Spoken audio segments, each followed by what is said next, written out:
Hello and welcome back to my 13th day of learning Beethoven's Moonlight Sonata. As I said yesterday, today we're going to be working on a little bit of theory with this piece, specifically the not the names of the chords, but the functions of the chords. I just had a lesson about this, and this is my strong spot. So we were only able to get to measure 15 out of, how many measures is this? Like 70. And I'm not confident enough to go any farther on my own, but I do want to share with you guys what I have so far. So, first of all, we have just a C sharp minor chord, which is a 1 chord. This is still a C sharp minor just over a B, because the B in the bass. This is an A major chord, and this is a 6th in the C sharp minor scale. This next chord is what we call a Neapolitan chord, and what it is really a flat 2. So in the C sharp minor scale, that's a D natural, and this whole Neapolitan chord is basically an inversion. It's a first inversion flat 2. That's what it is. Alright, next, this is measure 4. This is just a G sharp 7, a 5/7. This is an interesting chord right here because it used to be called a 1/6/4, but now more and more teachers are calling it a 5/6/4. It's directly a C sharp minor chord, but because of the context around it, you can call it a 5/6/4 as well instead of a 1/6/4. After that, there's a suspended chord. It's G sharp minor, 4/3 suspension from this C sharp to C natural.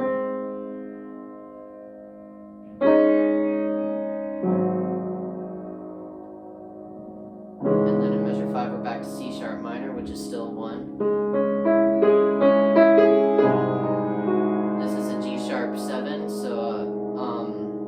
It's a 5/7, but because of the inversion, we call it 5/6/5. And when I'm talking, the first number I say is always like the Roman numeral, and then after that, it's superscript numbers. So, if that helps you understand what I'm talking about, where was I? Yes, so this is a 5/6/5. Another 1 chord. This is F sharp minor, and it's the 4th tone in the C sharp minor scale.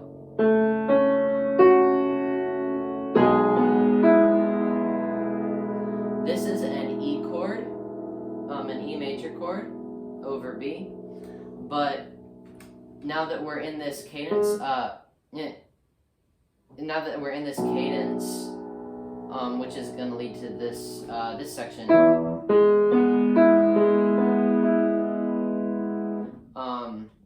where there's kind of the shift into E major that's not exactly written in the score. Now that we're in the cadence leading to that, I'm basically considering E major my tonic right now. So this is a 5 chord. Wait, no, that's not right. Wait a second. Yeah, that's just an E major. I'm talking about the chord after that accidentally. So this is a B7.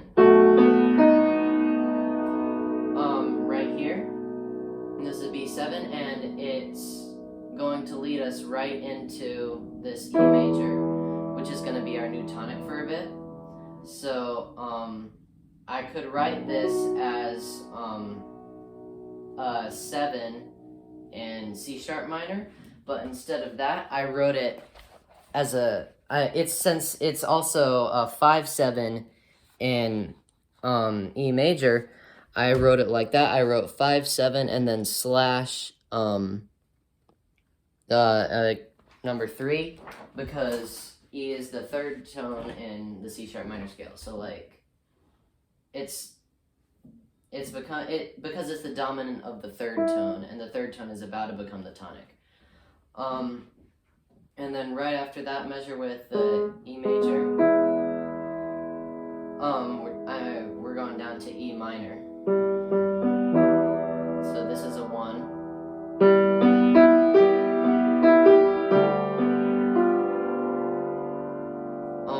This is a G7, which we could either call a 3 chord, or I called it a 5/7 of 6. So it could either be a 3/7 or a 5/7 of 6.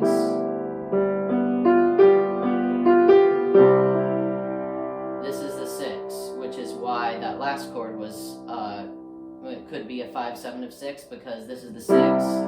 So it could have been like a dominant and then a tonic. Right after that, this is E minor. So this is 1 again.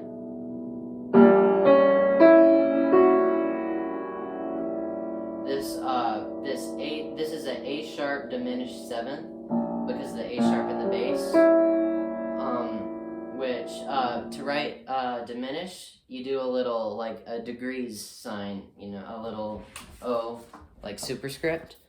So right there, that's a 7 diminished 7th over 5, because again it's in a cadence, and we're leading to B minor in the next section. So because we're leading to B minor, the chord before that is a 5, a 5 in B minor. It's an F sharp chord, F sharp 7, so that's a 5/7 in B minor, and the chord before that is like I said, a A sharp diminished 7th, so that's a 7 diminished 7th in B minor. We also could have called it just a 3 diminished 7th, because we're still in E minor.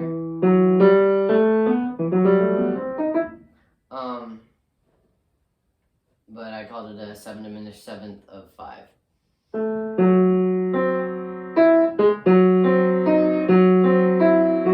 like I said, this next chord is an F sharp 7, which is a 5/7 of 5. But because of the inversion, we call it a 5/6/5. It's in first inversion. And then B minor, which was our dominant in E minor, but now we're going to make it our tonic, because the next section is a lot easier to write out if it's in B minor. So right after that,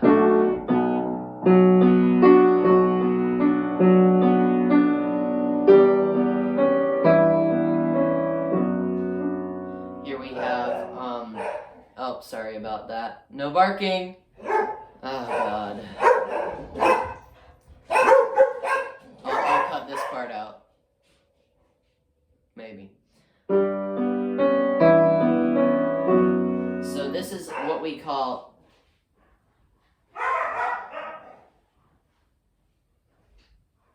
So this is what we call a half diminished chord.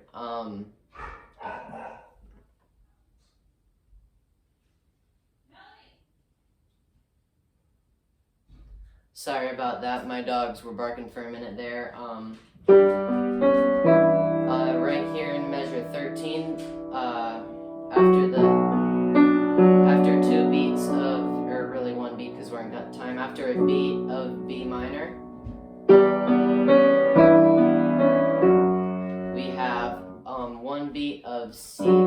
half a beat, excuse me, of a C sharp half diminished over E, because the E in the bass, a half diminished is, it's like, a half diminished is where because normally the seventh in a diminished is also a minor third away, but in a half diminished chord, the seventh is a major third away from the fifth. So right there, that's a half diminished, and that's a normal diminished. And then right after that, it's still C sharp it's still C sharp half diminished for another half a beat. But the left hand changes, so I have to write a new symbol. And instead of over E, it's just a normal C sharp half diminished. We write these by doing a diminished symbol and then a slash through it. So just so you know, the first one is also two half diminished 6/5, and then the second chord, the E in the bass. This is a 2 half diminished 4/3, also because of the inversion. Then back to 1 B minor over this F sharp down here. A 5/6/4, so basically a 5/7 in first inversion. And then back to 1. So that's as far as we got, but it took me more than 10 minutes to explain it, so I guess it's a lot more than it felt like. Also, to kind of, what's the word I'm looking for? To kind of expand on yesterday's recording, I want to do a run through as best I can without the music, the whole piece. Because I've worked on memorizing a little bit, so here we go.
that clearly needs some more work. So tomorrow, I guess that's what I'm going to do. I'm going to apply more of those memorization techniques to the whole piece.